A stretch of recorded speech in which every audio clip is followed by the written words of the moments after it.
Lily Anderson left a house she knew well. The street was already awake. She never reached the end of it. Lily Anderson was 13 years old. She lived with her mother in Leeds, in a row of brick terraced houses not far from the city center. Lily was independent in the quiet way teenagers sometimes are. She liked routines. She liked walking places on her own. Her school was close. Her best friend's house was even closer. On the night of April 22nd, Lily stayed over at her friend Megan's house. They watched movies, messaged classmates, and fell asleep on the living room floor sometime after midnight. Nothing about the night stood out. There were no arguments. No plans made in secret. Just two girls passing time the way they always did. At 5:48 a.m., Lily woke up.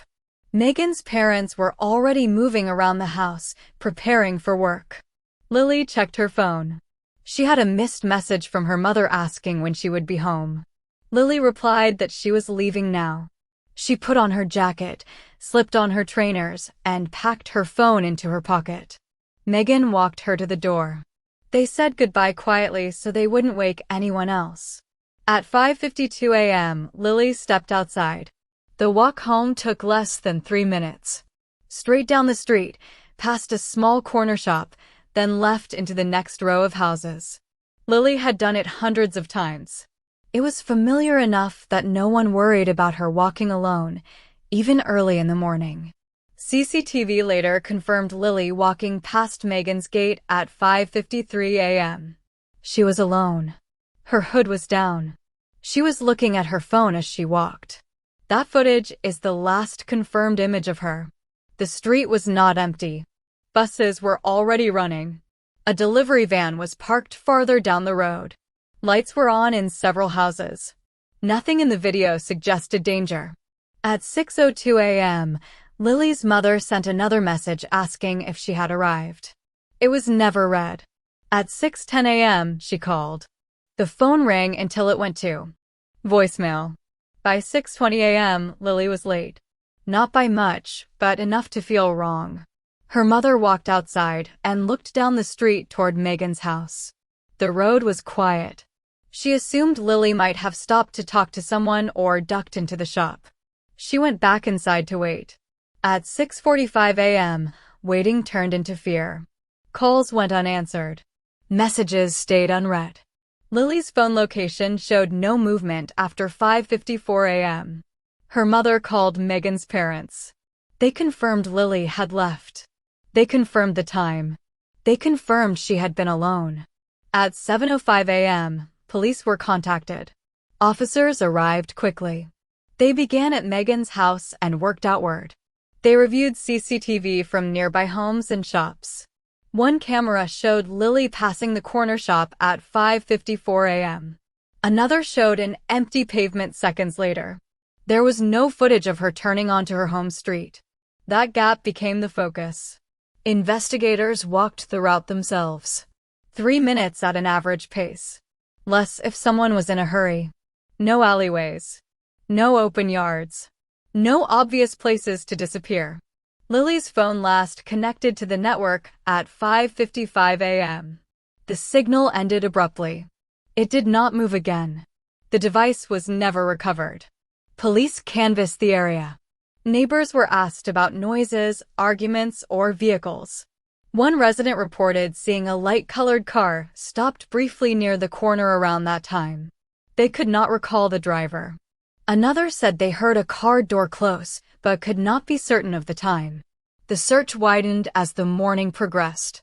Officers checked bins, gardens, and vacant buildings. They reviewed transport records. They questioned commuters and delivery drivers who had been in the area before sunrise. No one recalled seeing a girl matching Lily's description in distress. At this stage of the investigation, the timeline was painfully tight. From Lily stepping out of the gate to her phone going silent, less than 2 minutes had passed. If you're following closely, pause on that detail. In cases like this, time is not just a number. It limits what is possible and what is not. Keep that in mind as the story continues. By midday, Lily Anderson was officially listed as a missing person. The walk that should have taken 3 minutes had erased her completely. And whatever happened to Lily occurred in plain sight, on a street where people were already awake. By midday, the street where Lily Anderson vanished was sealed off with police tape. Officers returned to the route she should have walked, measuring distances, checking sight lines, and knocking on doors a second time. What troubled them most was not what they found, but what they didn't. There were no signs of a struggle. No dropped phone. No torn clothing. The pavement was clean, uninterrupted, ordinary. Investigators expanded their review of CCTV. Cameras from nearby shops, buses, and residential properties were pulled. Footage showed Lily walking calmly past Megan's house and continuing toward the corner shop. After that, the recording showed nothing but empty pavement. No person following her. No vehicle pulling over in view. No sudden movement that suggested force. The lack of evidence narrowed the theories. Lily either entered a vehicle willingly, or she was taken in a way that made no sound and left no trace. Police focused on vehicles next. Traffic cameras were reviewed for the 15-minute window after Lily left the house. A light-colored car appeared in multiple feeds, passing through nearby intersections. The timing was close, but there was no clear footage showing Lily near it. The registration plate could not be read. The driver was never identified. Lily's phone records were examined again. There were no calls or messages sent after she left Megan's house. The phone last connected to the network at 5:55 a.m., less than a minute after the final CCTV sighting. There was no indication the phone had been powered off. Manually. The signal simply stopped. Search dogs were brought in that afternoon. They followed Lily's scent from Megan's front gate down the pavement toward the corner.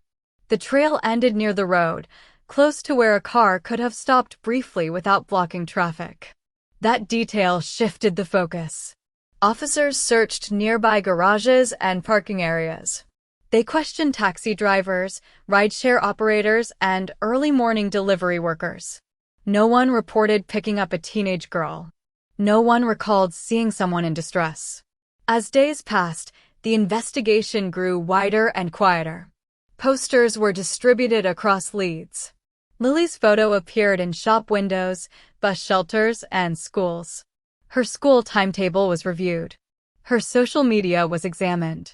There were no messages suggesting she planned to run away. No hidden conversations. No recent conflicts. Friends described Lily as excited about upcoming exams and a school trip. She had packed her bag the night before the sleepover. Nothing was missing from her room at home. Weeks later, the case stalled. No witnesses came forward. No confirmed sightings were verified. The light-colored car remained unidentified. The phone was never recovered. The 3-minute walk became a fixed point in every update, repeated because nothing else replaced it. Police eventually scaled back active searches, though the case remained open. Years later, Lily Anderson is still missing. Age-progressed images have been released. Her mother continues to renew appeals. Tips still arrive occasionally, often from far outside Leeds. None have led to answers. The last confirmed facts remain unchanged. Lily left her friend's house just before 6 in the morning. She was calm. She was alone. She was less than 3 minutes from home. Something interrupted that walk. If this story stayed with you, continue learning about cases where ordinary moments ended without explanation. Attention keeps these names from disappearing forever.